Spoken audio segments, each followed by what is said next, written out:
Hello students, आज मैं आप लोगों को गत्यात्मक विकास से संबंधित इस अध्याय का अंतिम भाग मैं आपको आज करवाना चाह रही हूँ।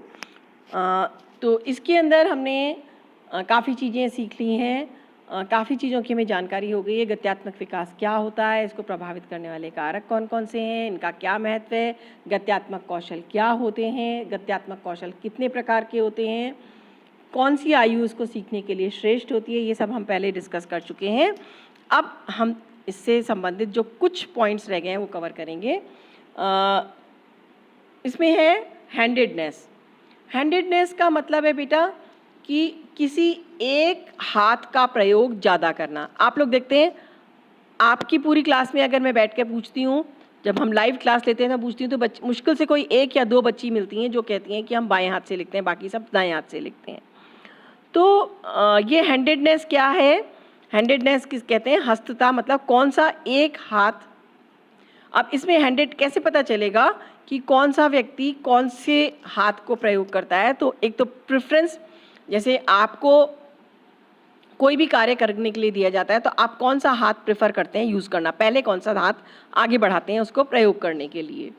सामान्य अवस्था के अंदर बालक में भी ये देखा जाता है कि बालक जब छोटा होता है तो उसके आगे कोई उस आकर्षक सा खिलौना डाल दिया या उसको कुछ भी करना है तो कौन सा हाथ आगे बढ़ाता है पहले करने के लिए। छोटे बच्चे जो होते हैं वो बहुत ज़्यादा पर्टिकुलर नहीं होते हैं, वो कभी जिस हाथ के पास में दाएं हाथ के पास चीज़ होगी तो दाएं हाथ बढ़ा लेंगे, बाएं हाथ के पास होगी तो बाएं हाथ हिलाते हैं, लेकिन धीरे धीरे उनमें वो प्रवृत्ति बढ़ती जाती है। और दूसरी बात है प्रोफिशिएंसी। प्रोफिशिएंसी का मतलब कितने स्किलफुल वे में, कितने अच्छे ढंग से कैसे करना चाहिए वो बालक कौन से हाथ से कर पाता है। जैसे आप कहेंगे कि मैं उल्टे हाथ से भी खाना खा सकती हूँ और सीधे हाथ से भी खा सकती हूँ, लेकिन बेहतर तरीके से किससे खा सकते हैं। तो प्रोफिशिएंसी जिस हाथ की होती है, जिस हाथ से हम बेहतर ढंग से कार्य कर पाते हैं, हम मानते हैं वो व्यक्ति उसी हैंड का प्रयोग करता है, या वो राइट हैंडेड है या लेफ्ट हैंडेड है। तो व्यक्ति क्या हो सकते हैं? राइट हैंडेड हो सकते हैं, जो अपने में से कहना चाहिए 95% लोग लगभग राइट हैंडेड हैं। और राइट हैंडेड क्यों हैं हम सब लोग? तो अगर वैज्ञानिक दृष्टिकोण से देखा जाए तो कहते हैं कि ये हमारी सांस्कृतिक उसका प्रभाव है कि सदियों से ऐसा चला आ रहा है कि हम लोग राइट हैंड को यूज़ करना ज़्यादा प्रेफर करते हैं। बच्चे अगर लेफ्ट हैंड को यूज़ भी करते हैं तो अभिभावक सामने होते हैं, नहीं सीधे हाथ से खाओ। आजकल के पेरेंट्स, अब हमारे अंदर थोड़ा परिवर्तन आ रहा है, हम लोग थोड़े मॉडर्न होते जा रहे हैं और हम इस चीज़ को समझने लगे हैं कि वैज्ञानिकों ने बताया है कि जो हमारा हैंड का प्रेफरेंस है ये हमारे मस्तिष्क से नियंत्रित होता है। बाएं हाथ का नियंत्रण हमारा मस्तिष्क का दायां भाग करता है और दाएं भाग का नियंत्रण मस्तिष्क का बायां भाग करता है। और कहते हैं कि हमारा मस्तिष्क का बायां भाग ज़्यादा सक्रिय होता है, इसीलिए हमारा राइट हैंड ज़्यादा हम यूज़ करते हैं। तो सांस्कृतिक दबाव भी इसी तरह से बना हुआ है, तो हम लगातार राइट हैंडेड लोगों की संख्या बढ़ती जा रही है। लेकिन कुछ प्रतिशत लोगों का ऐसा भी होता है जिनमें लेफ्ट हैंडेड है, तो उसका अब वैज्ञानिक लोग ये कहते हैं क्योंकि उनका दायां मस्तिष्क का दायां भाग ज़्यादा सक्रिय है, इसलिए ये बच्चे लेफ्ट हैंडेड है।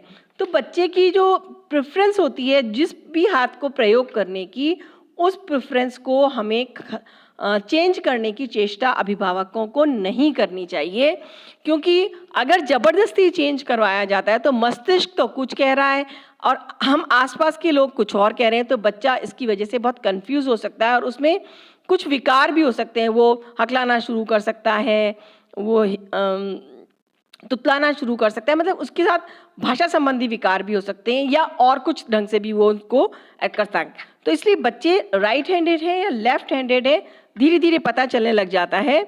और तीसरी श्रेणी जो होती है एम्बीडेक्स्ट्रस। एम्बीडेक्स्ट्रस मतलब दोनों हाथों का प्रयोग करते हैं। होता क्या है कि हमारी प्रेफरेंस तो होती है, अक्सर जो बच्चे लेफ्ट हैंडेड होते हैं वो कुछ कार्यों में दोनों हाथों का प्रयोग करते हैं। क्यों? उनको अभिभावकों ने टोका, माँ ने टोक दिया, दादाजी ने टोक दिया, नहीं नहीं सीधे हाथ से ही खाना खाओ, बाएं से मत खाओ, तो दाएं से भी खा लेते हैं और बाएं से भी खा लेते हैं, तो दोनों हाथ से कार्य करना सीख जाते हैं। टीचर ने कहा कि नहीं नहीं राइट हैंड से लिखो, तो राइट हैंड से भी लिखना शुरू कर देते हैं, लेकिन उनको खुद सरल महसूस होता है बाएं हाथ से, तो बाएं और दाएं हाथ दोनों से का वो प्रयोग करने लग जाते हैं। तो इस तरह से कुछ बच्चे एम्बीडेक्स्ट्रस भी हो जाते हैं।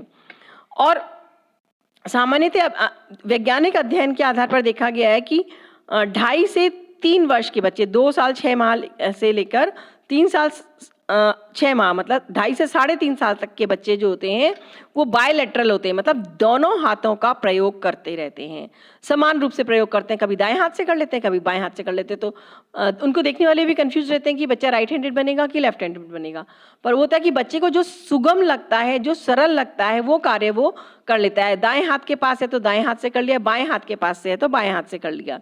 लेकिन 4.5 से 6 वर्ष के बीच में ये स्पष्ट हो जाता है कि बच्चा कौन सा हाथ ज़्यादा प्रेफर करेगा, क्योंकि इस अवस्था में बच्चे कोई एक हाथ को ज़्यादा यूज़ करना प्रेफर करना शुरू कर देते हैं। तो इस वजह से उनकी हैंडेडनेस क्लियर हो जाती है 6 वर्ष की अवस्था तक। मतलब बच्चा जब स्कूल जाता है तब तक क्लियर हो जाता है कि ये बच्चा राइट हैंडेड बनेगा या ये बच्चा लेफ्ट हैंडेड बनेगा। अब क्रियात्मक विकास के मैंने आपको विभिन्न पहलू, विभिन्न आयाम का विस्तार से हम लोग अध्ययन कर चुके हैं। अब मैं आपको बताऊंगी कि क्रियात्मक विकास के हैजार्ड्स क्या हो सकते हैं। हैजार्ड्स मतलब क्या क्या संकट इसमें आ सकते हैं। तो इन संकट के विषय में हम चर्चा करेंगे। तो सबसे पहले है क्रियात्मक विकास में देरी। अगर कोई बालक का क्रियात्मक विकास देरी से होता है, मतलब उसका मोटर डेवलपमेंट डिले हो जाता है, मतलब उसकी आयु के और बच्चों की तुलना में अगर उसका क्रियात्मक विकास कम रह गया है, तो बालक मतलब उस अवस्था विशेष के जो विकासात्मक कार्य है, मतलब समाज की जो अपेक्षा है, आसपास के लोगों की जो अपेक्षा है, उन्हें सही ढंग से पूरा नहीं कर पाएगा। तो उन बच्चों को फिर पिछड़ा हुआ मान लेते हैं, और जैसे कहते हैं ना फिसड्डी है, लोग कहने लग जाते हैं फिसड्डी है। और इसके बहुत से कारण हो सकते हैं, जिनमें से कुछ तो हमारे नियंत्रण में हैं और कुछ नियंत्रण में नहीं है। क्योंकि जैसे मस्तिष्क को अगर कोई आघात हो गया है, मस्तिष्क आघात, जैसे मैंने आपको पहले बताया था, प्रसव के समय अगर ऑक्सीजन की सप्लाई मस्तिष्क को कुछ क्षणों के लिए भी रुक जाती है तो मस्तिष्क में परमानेंट विकार हो जाता है। तो या उसकी जन्म पूर्व अवस्था कुछ ऐसी रही है कि माँ को कोई गहरा आघात लगा हो, या उसको कोई वो आघात मानसिक भी हो सकता है, शारीरिक भी हो सकता है, या जन्म के बाद कुछ ऐसे कारक रहे हों जिनकी वजह से उसका मस्तिष्क विकास सही नहीं हो पाया। तो ऐसे में बालक के मस्तिष्क में जो परमानेंट विकार आ गया, उसकी वजह से उसका गत्यात्मक विकास प्रभावित होगा, वो नॉर्मल ढंग से डेवलप नहीं कर पाएगा। और वो नॉर्मल ढंग से डेवलप नहीं कर पाएगा तो उसके साथ में फिर वही समस्या होगी कि उसका विकास पिछड़ जाएगा। कई बार कैसा होता है कि पेरेंट्स बहुत ज़्यादा ओवर प्रोटेक्टिव भी होते हैं, और ये बच्चे की चोट लग जाएगी, उसको गोद से उतारेंगे नहीं, पूरा टाइम गोद में रखेंगे तो बच्चा कैसे सीखेगा, घुटनों चलना कैसे सीखेगा। इसी तरह से उसके कार्य, वो मुंह से कुछ निकाले नहीं, उससे पहले उसको दे दिए। आजकल बहुत से अभिभावक आते हैं कि बच्चों का भाषा विकास नहीं हो पा रहा है, तो डॉक्टर सबसे पहले उनसे कहते हैं कि आप उनकी डिमांड, उनको मुंह से बोलने दो कि हमें ये चाहिए, पानी चाहिए, मतलब पूरा ना बोले, कम से कम पानी तो बोले, तब आप उसको पानी दीजिए। वो दूध मांग रहा है तो आप उसको, जब तक वो दूध नहीं बोले तो वही बात है, क्रियात्मक विकास में भी बच्चे को कुछ कार्य अपने आप करने देने चाहिए, तभी वो अपने आप कार्य करना सीखेगा या उसके गत्यात्मक कौशल सही ढंग से विकसित होंगे। तो माँ, अगर इसकी विपरीत में अगर माँ पिताजी जो हैं या उनके जो भी अभिभावक हैं, वो अगर उनको प्रेरित करते हैं गत्यात्मक कौशल के लिए, तो बालक अच्छी तरह सीखता है, नहीं तो उसका गत्यात्मक कौशल पिछड़ जाता है। और गत्यात्मक कौशल में अगर वो बच्चे पिछड़ जाते हैं तो उनके व्यक्तिगत और सामाजिक समायोजन में काफ़ी परेशानी आती हैं। उसका कारण क्या है कि बालक का एक तो खुद का सेल्फ कॉन्सेप्ट नेगेटिव हो जाता है। सेल्फ कॉन्सेप्ट मतलब वो खुद को हीन भावना से ग्रस्त हो जाता है और इसकी वजह से उसको बहुत सारी संवेगात्मक और व्यवहारात्मक समस्याएं आती हैं। जब बच्चे क्योंकि मन से तो बच्चे चाहते हैं कि वो स्वतंत्र हो जाएं, लेकिन गत्यात्मक कौशल विकसित नहीं है तो स्वतंत्र नहीं हो पाते।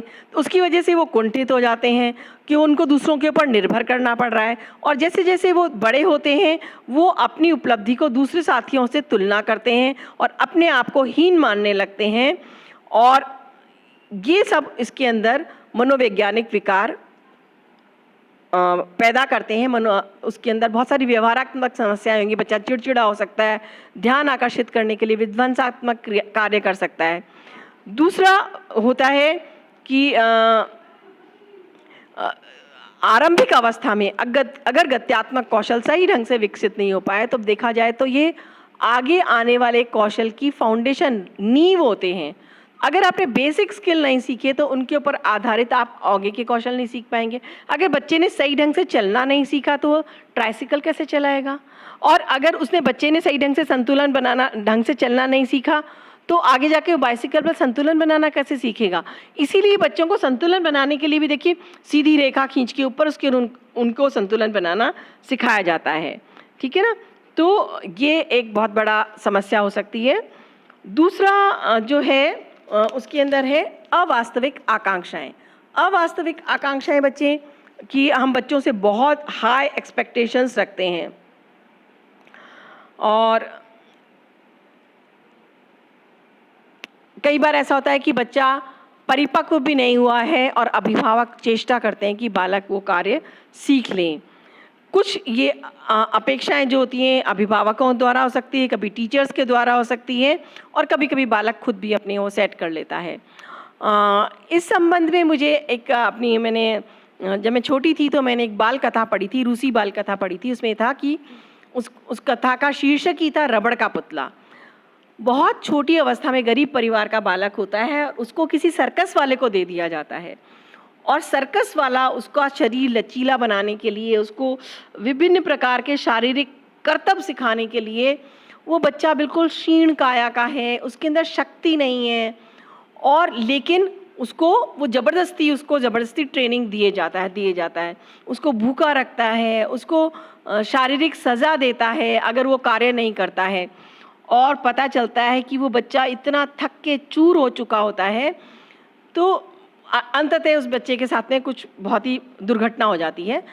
उसको छोड़ के मैं आपको ये बताना चाह रही हूँ कि अगर बालक परिपक्व नहीं है और हम बहुत हाई एक्सपेक्टेशंस रखते हैं तो वो बच्चे के लिए बहुत घातक हो सकती हैं। और कई बार क्या होता है कि पेरेंट्स ये सोचते हैं कि अच्छा उनका बच्चा ये कार्य कर लेता है, उनका बच्चा स्केटिंग कर लेता है, उनका बच्चा बैलेंस बना लेता है, तो मेरा बच्चा क्यों नहीं कर सकता है ना। उनका बालक बहुत अच्छी तरह डांस कर लेता है तो मेरा बालक क्यों नहीं। तो इस चक्कर में बच्चे से वो बहुत ज़्यादा अपेक्षा करने लग जाते हैं। कई बार दूसरे बालकों से तुलना होती है, कई बार भाई बहनों से ही तुलना हो जाती है, जबकि हर बालक का विकास अपने अलग ढंग से होता है। उसके कारण हम पहले ही डिस्कस कर चुके हैं। और एक कारण ये भी होता है कि अभिभावक अक्सर सोचते हैं कि बालक बहुत सारे स्किल्स एक साथ सीख सकता है।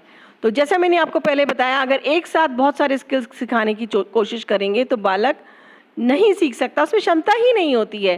प्राकृतिक रूप से ऐसा बहुत ज़्यादा चीज़ें एक साथ, आपसे भी एक साथ बहुत सारे काम कहे जाएं तो आप हैरान हो जाते हैं, परेशान हो जाएंगे। लेकिन तो ये अनरियलिस्टिक एक्सपेक्टेशंस भी यही कार्य करती हैं। फिर नेक्स्ट है महत्वपूर्ण कौशल सीखने में असफल होना। हमारे बालकों के लिए, जैसे मैंने आपको बताया था अभी पिछले लेक्चर में, मैंने आपको बताया था कि 4 श्रेणी के कौशल होते हैं जो बालक को सीखने होते हैं। तो जैसे स्वयं के लिए, सेल्फ हेल्प के लिए, साथी समूह के लिए, है ना, दूसरों की हेल्प करने के संबंधी।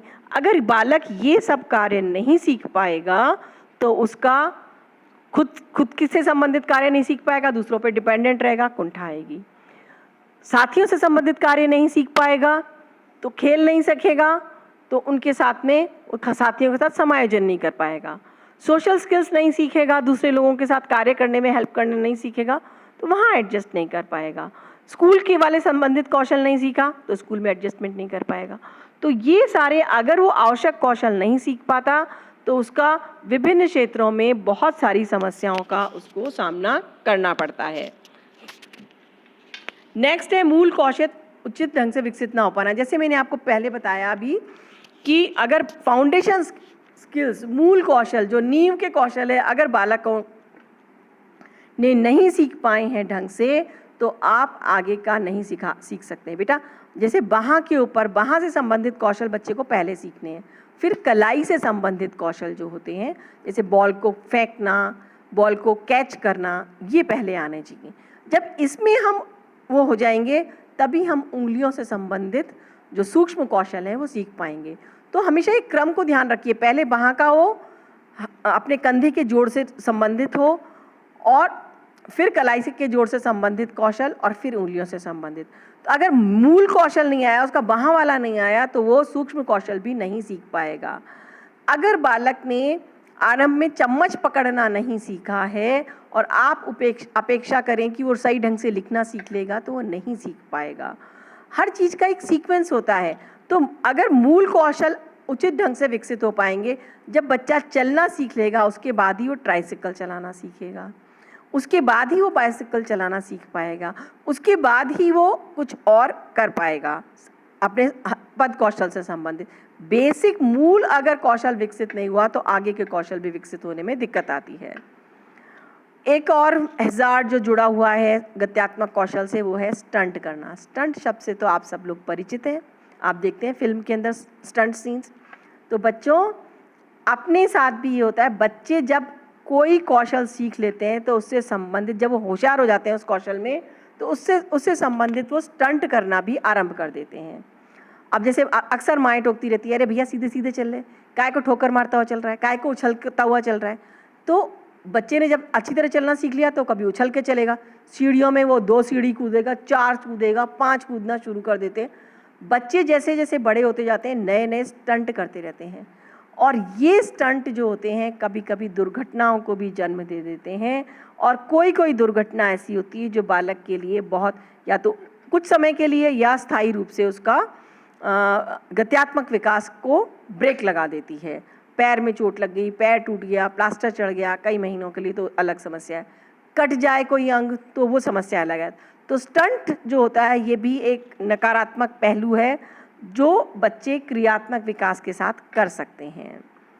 और अंतिम है बाएं हाथ का प्रभुत्व। वैसे तो मैंने बच्चों आपको बताया है कि बच्चे राइट हैंडेड भी हो सकते हैं, बच्चे लेफ्ट हैंडेड भी हो सकते हैं, इसमें कोई बहुत कठिनाई नहीं है। कठिनाइयाँ कहाँ आती है, एक तो ये होता है कि हमारे ज़्यादातर उपकरण जो बने हुए हैं, आपने कभी इस चीज़ को नोटिस किया है कि जो भी हमारे उपकरण बने हुए हैं, हमारी कैंची जो है वो ऐसे बनी हुई है कि राइट हैंड से हम उसको सही ढंग से यूज़ कर सकते हैं। ठीक है, हम लोग कहीं जाते हैं, बस वगैरह में जाते हैं, तो जो पकड़ने का वो होता है वो राइट हैंड की तरफ होता है। ट्रेन वगैरह में भी वैसे तो दोनों तरफ भी होते हैं, लेकिन अगर एक होगा तो राइट हैंड साइड में होगा। तो लेफ्ट हैंड वाले व्यक्ति को बड़ी समस्या आती है कि वो लेफ्ट हैंड से वो कार्य कर ही नहीं सकता। बहुत सारे कार्य ऐसे, बहुत सारे उपकरण ऐसे हैं जो राइट हैंडेड लोगों के हिसाब से ही बनाए गए हैं, लेफ्ट हैंडेड लोगों के साथ नहीं बनाए गए। हमारी सिलाई मशीन देखिए, सिलाई मशीन में अगर हम हाथ से चलाएंगे तो राइट हैंड पे है वो, है ना। तो ये सारी समस्याएं बच्चों को आती हैं जो लेफ्ट हैंडेड बच्चे होते हैं। और उसके अलावा आजकल तो नहीं है, लेकिन जो हमारे पुराने जो दादी वगैरह होते थे उन लोगों के लिए बहुत महत्वपूर्ण होता था कि बच्चा दाएं हाथ से प्रयोग कर रहा है बाएं हाथ से। लेकिन बाएं हाथ वालों ने अब तो बहुत तरह से प्रूव कर दिया है कि वो किसी से कम नहीं है। बहुत बेहतरीन खिलाड़ी वगैरह जो हैं वो बाएं हाथ लेफ्ट हैंडेड वाले हैं, जिनको हम कहते हैं खब्बू स्पिनर, है ना। तो बहुत अच्छे से कार्य करते हैं। तो बाएं हाथ में बस केवल ये है कि उपकरण वगैरह हमारी सोसाइटी अभी सेंसिटाइज नहीं हुई है कि दोनों हाथों की तरफ से बनाए जाएं। कहते हैं टाइपराइटर पहला वो उपकरण था जो बाएं हाथ वालों के लिए बेहतर है, क्योंकि टाइपराइटर में जो हमारा कीबोर्ड होता है उसके अंदर जो अक्षर हैं जो ज़्यादा प्रयोग होते हैं वो बाएं साइड में हैं, दाएं साइड में नहीं है। इसलिए बाएं साइड वाले उसको ज़्यादा जल्दी प्रोफिशिएंसी से कर सकते हैं। तो यहाँ बच्चों हमारा चैप्टर समाप्त हो गया है। अगली कक्षा में हम नया चैप्टर आरंभ करेंगे।